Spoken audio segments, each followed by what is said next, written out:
сӯзанӣ на танҳо як рӯйпӯши ороишӣ, балки як санъати ҳақиқӣ мебошад, ки аз насл ба насл интиқол меёбад.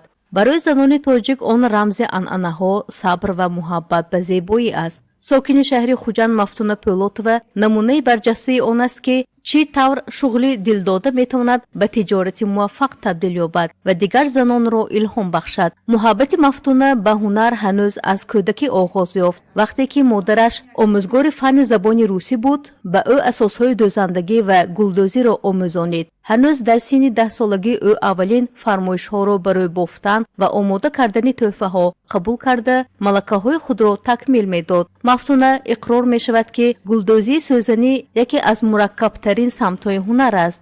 он сабр, таҳаммул, таваҷҷӯҳи махсус ва муносибати эҷодиро талаб мекунад. баъзан раванд метавонад моҳҳо ё ҳатто солҳо тӯл кашад, зеро ҳар як сӯзанӣ нотакрор аст. фаъолияти кории худро соли 2013 оғоз карда будам. барои оғоз кардани кори худ ашёи хом барои ман камӣ мекард. бинобар ҳамин ман бо дастгирии мақомоти иҷроии ҳокимияти шаҳри Хуҷанд барои навиштани грант ҳуҷҷатҳо пешниҳод намудам.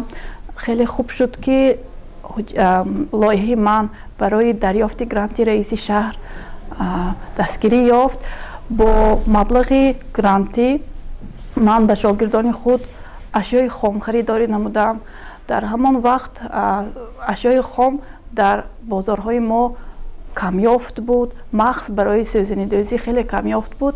мо риштаҳои махсусро барои кашиддӯзӣ аз Федератсияи Россия фармоиш дода аз он ҷо дастрас кардем. бори дуюм соли 2018 ҳуҷҷатҳои худро барои лоиҳа пешниҳод кардам, то ин ки кори худро ба пеш барам ва дастгоҳ харидорӣ намоям. зеро он ки маҳсули омода намуданро бе дастгоҳ тасаввур кардан хеле душвор буд. як чизро ба чизи пурра тайёр кардан ҳатман ба мо дастгоҳ лозим буд. бинобар ҳамин соли 2018 ду намуди дастгоҳро харидорӣ намудем. соли 2024 ман тасмим гирифтам, ки барои навиштани китоби худ бо номи Кашидадӯзии миллии тоҷикӣ китоби худро барорам, то ин ки шогирдоне ки ман омӯзонида истодам, то ин ки донишҷӯёне ки ҳамин талаби ҳамин ҳунар ҳастанд, ҳамин ҳунарро омӯзанд, дар бораи таърихаш донанд, дар бораи душвории кори кашидадӯзӣ хуб дарк кунанд. бинобар ҳамин ман соли 2024 лоиҳаи худро пешниҳод намудам ва хеле хуб шуд, ки ин лоиҳаи ман дастгирӣ ёфт. рӯзҳои наздик китоби ман бо номи Кашидадӯзии миллии тоҷикӣ ба чоп мерасад, ба ҳамагон дастрас мешавад. таваҷҷӯҳи асосгузори сулҳу ваҳдати миллӣ, пешвои муаззами миллат нисбати занону духтарони соҳибкор ва эҷодкор хеле баланд аст. мо инро хеле хуб дарк карда истодаем. аз фурсати муносиб истифода бурда миннатдории худро ба асосгузори сулҳу ваҳдати миллӣ, пешвои муаззами миллат, президенти ҷумҳурии Тоҷикистон муҳтарам Эмомалӣ Раҳмон расониданиям. бо тасмими таъсиси студияи шахсӣ ва омӯзонидани духтарон, Мафтуна борҳо дар озмунҳои дарёфти грантҳо иштирок кардааст. дар соли 2014 ӯ гранти раиси шаҳри Хуҷанд ва соли 2016 гранти раиси вилояти Суғдро ба даст овард.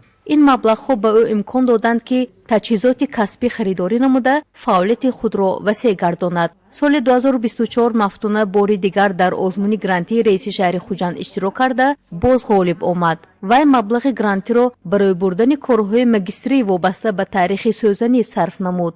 имрӯз ӯ духтаронро ба ҳунари сӯзанӣ ҷалб намуда исбот мекунад, ки ҳар як зан метавонад ин касбро омӯхта мустақилияти молиявиро ба даст орад. кори Мафтуна аз ҳудуди шаҳр берун рафта дар фестивалҳои ҷумҳуриявии эҷодиёти халқӣ аз ҷумла Андалеб баҳои баланд гирифтааст. вай фаъолона дар озмунҳо ва намоишгоҳҳо иштирок намуда санъати тоҷикро ба ҷаҳониён муаррифӣ мекунад. ба гуфтаи ӯ интихоби ранг ва нақшҳо дар офаридани сӯзанӣ нақши калидӣ доранд.